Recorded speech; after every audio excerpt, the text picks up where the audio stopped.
Gérard de Nerval, Promenades et souvenirs, la butte Montmartre. Il est véritablement difficile de trouver à se loger dans Paris.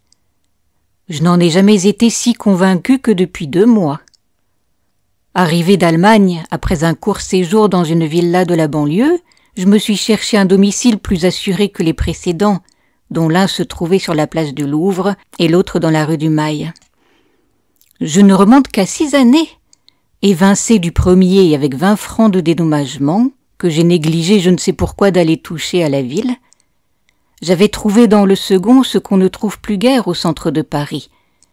Une vue sur 2 ou 3 arbres occupant un espace qui permet à la fois de respirer et de se délasser l'esprit en regardant autre chose qu'un échiquier de fenêtres noires où de jolies figures n'apparaissent que par exception.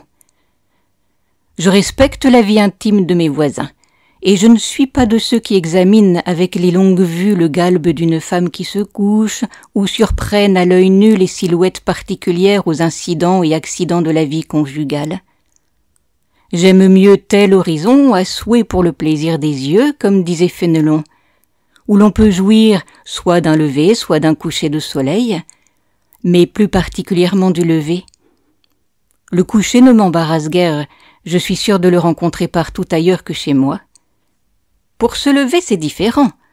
J'aime à voir le soleil découper les angles sur les murs, à entendre au dehors des gazouillements d'oiseaux, fût-ce de simples moineaux francs. Grétry offrit un louis pour entendre une chanterelle. Je donnerai 20 francs pour un merle, les 20 francs que la ville de Paris me doit encore. J'ai longtemps habité Montmartre.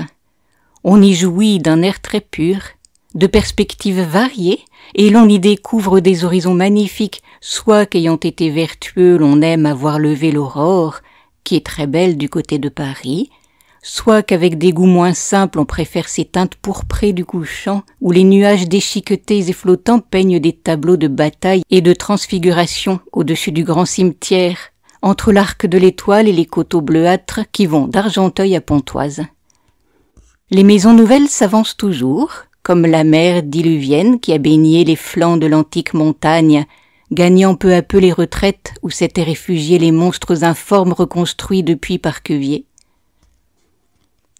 Attaqués d'un côté par la rue de l'Empereur, de l'autre par le quartier de la Mairie, qui sape les âpres montées et abaisse les hauteurs du versant de Paris, le vieux mont de Mars aura bientôt le sort de la butte des Moulins, qui au siècle dernier ne montrait guère un front moins superbe. Cependant, il nous reste encore un certain nombre de coteaux ceints d'épaisses haies vertes, que les pines vinettes décorent tour à tour de ses fleurs violettes et de ses baies pourprées. Il y a là des moulins, des cabarets et des tonnelles, des Élysées champêtres et des ruelles silencieuses, bordées de chaumières, de granges et de jardins touffus, des plaines vertes coupées de précipices où les sources filtrent dans la glaise, détachant peu à peu certains îlots de verdure où s'ébattent des chèvres qui broutent la cante suspendue au rocher. Des petites filles à l'œil fier, aux pieds montagnards, les surveillent en jouant entre elles. On rencontre même une vigne, la dernière du cru célèbre de Montmartre, qui luttait du temps des Romains avec Argenteuil et Suresnes.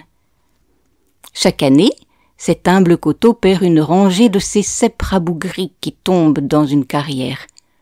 Il y a 10 ans, j'aurais pu l'acquérir au prix de 3 000 francs. On en demande aujourd'hui 30 000. C'est le plus beau point de vue des environs de Paris. Ce qui me séduisait dans ce petit espace abrité par les grands arbres du château des Brouillards, c'était d'abord ce reste de vignoble lié au souvenir de Saint-Denis, qui, au point de vue des philosophes, était peut-être le second Bacchus, et qui a eu 3 corps, dont l'un a été enterré à Montmartre, le second à Ratisbonne et le 3e à Corinthe. C'était ensuite le voisinage de l'Abreuvoir, qui le soir s'anime du spectacle de chevaux et de chiens que l'on y baigne, et d'une fontaine construite dans le goût antique, où les laveuses causent et chantent comme dans un des premiers chapitres de Werther. Avec un bas-relief consacré à Diane et peut-être 2 figures de naïades sculptées en demi-bosse, on obtiendrait, à l'ombre des vieux tilleuls qui se penchent sur le monument, un admirable lieu de retraite, silencieux à ses heures et qui rappellerait certains points d'étude de la campagne romaine. Au-dessus se dessine et serpente la rue des Brouillards, qui descend vers le chemin des Bœufs, puis le jardin du restaurant gaucher avec ses kiosques, ses lanternes et ses statues peintes. La plaine Saint-Denis a des lignes admirables, bornée par des coteaux de Saint-Ouen et de Montmorency, avec des reflets de soleil ou de nuages qui varient à chaque heure du jour. À droite est une rangée de maisons, la plupart fermées pour cause de craquements dans les murs. C'est ce qui assure la solitude relative de ce site, car les chevaux et les bœufs qui passent, et même les laveuses, ne troublent pas les méditations d'un sage, et même s'y associent. La vie bourgeoise, ses intérêts et ses relations vulgaires, lui donnent seule l'idée de s'éloigner le plus possible des grands centres d'activité. Il y a à gauche de vastes terrains recouvrant l'emplacement d'une carrière éboulée que la commune a concédée à des hommes industrieux qui en ont transformé l'aspect. Ils ont planté des arbres, créé des champs où verdissent la pomme de terre et la betterave, où l'asperge montée étalait naguère ses panaches verts décorés de perles rouges. On descend le chemin et l'on tourne à gauche. Là sont encore 2 ou 3 collines vertes, entaillées par une route qui, plus loin, comble des ravins profonds et qui tente à rejoindre un jour la rue de l'Empereur entre les buttes et le cimetière. On rencontre là un hameau qui sent fortement la campagne et qui a renoncé depuis 3 ans aux travaux malsains d'un atelier de poudrette. Aujourd'hui, l'on y travaille les résidus des fabriques de bougies stéaériques.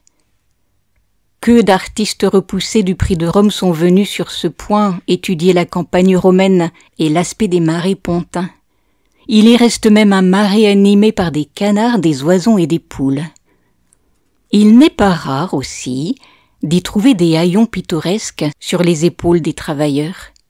Les collines fendues çà et là accusent le tassement du terrain sur d'anciennes carrières, mais rien n'est plus beau que l'aspect de la grande butte, quand le soleil éclaire ces terrains d'ocre et de rouge veinés de plâtre et de glaise, ces roches dénudées et quelques bouquets d'arbres encore assez touffus où serpentent des ravins et des sentiers.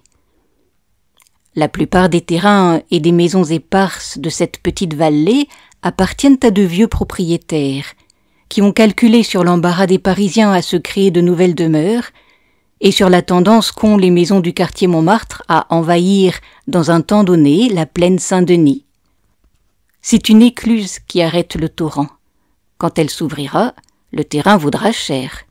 Je regrette d'autant plus d'avoir hésité il y a 10 ans à donner 3000 francs du dernier vignoble de Montmartre.